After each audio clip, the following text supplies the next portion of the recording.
అందరికీ నమస్కారం అండి. ఆ మహాపరమేశ్వరుడికి అత్యంత ప్రీతికరమైనది అభిషేకం. అందులో ఇంకా పాలాభిషేకం అంటే మరీ మరీ ఇష్టమండి.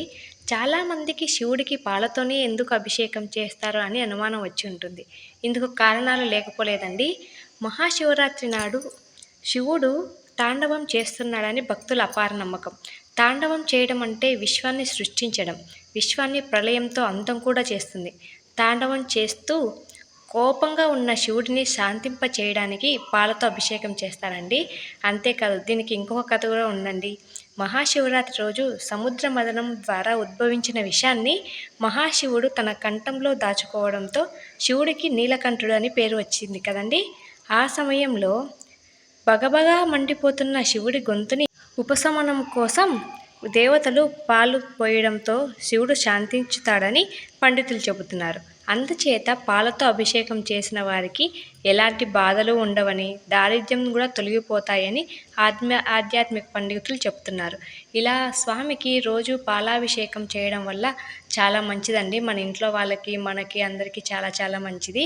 ఇలా పాలతోనే కాదండి, పసుపుతో చేయొచ్చు, కుంకుమతో చేయొచ్చు, గంధము, విభూతి, ఇంకా ఏదైనా మన దగ్గర బంగారు వస్తువు ఉంటే బంగారుతో కూడా చేయొచ్చండి. అన్నాభిషేకము, ఇలా రకరకాల అభిషేకాలు చేయొచ్చండి. కానీ ఇన్ని అభిషేకాలు చేసినా కూడా మనసు అనేది ఆయన మీద లేనప్పుడు ఎలాంటి అభిషేకాలు చేసినా మంచిది ఏమి ఉపయోగాలు ఉండవండి.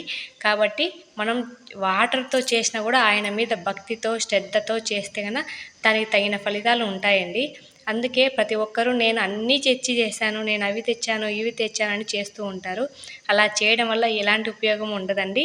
ఎందుకంటే మెయిన్ ఆయన మీద ఆయనకు ఉండాల్సింది ఆయన మీద భక్తి, శ్రద్ధ, అన్నీ నమ్మకం అన్నీ ఉండి చేస్తే ఆయన మనకు తగిన కోరికలన్నీ నెరవేరుస్తాడండి. పసుపు, కుంకుమతో చేయడం వల్ల ఆడవాళ్ళు అయితే దీర్ఘ సుమంగలిగా ఉండాలని అట్లా చేస్తారండి. ఆయనకు విభూది అంటే చాలా ఇష్టం కదండి. అందుకని విభూది ద్వారా చేస్తారు. తేనెతో చేస్తారండి. పండ్ల రసములు, ఇంకా తేనె, రసము, చక్కెర, ఇలా అన్ని రకాలతో అభిషేకం చేయడం కూడా చాలా చాలా మంచిది. ఇలాంటివి ఏమీ లేనప్పుడు జస్ట్ వాటర్తో చేసినా కూడా ఆయన చాలా సంతోషిస్తాడండి. రోజు ఒక చెంబు నీళ్ళతో అభిషేకం చేసిన ఆయన చాలా సంతోషిస్తాడండి.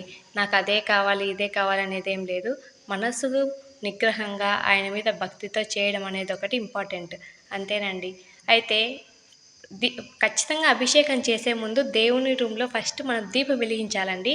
దీపం వెలిగించిన తర్వాత మాత్రమే అభిషేకం చేయాలి.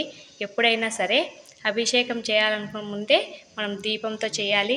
ప్రతిసారి అభిషేకం చేసిన తర్వాత, వాటర్తో చేసిన తర్వాత ఒకసారి అగరబత్తీలతో చేస్తూ ఉండాలండి. తర్వాత చివరగా అలంకరణ చేసుకుంటే అంతే సరిపోతుందండి. ఇలా అభిషేకం చేసుకుంటే సరిపోతుందండి. ఇలాంటి మరిన్ని వీడియోల కోసం మన ఛానల్ని సబ్స్క్రైబ్ చేసుకోండి.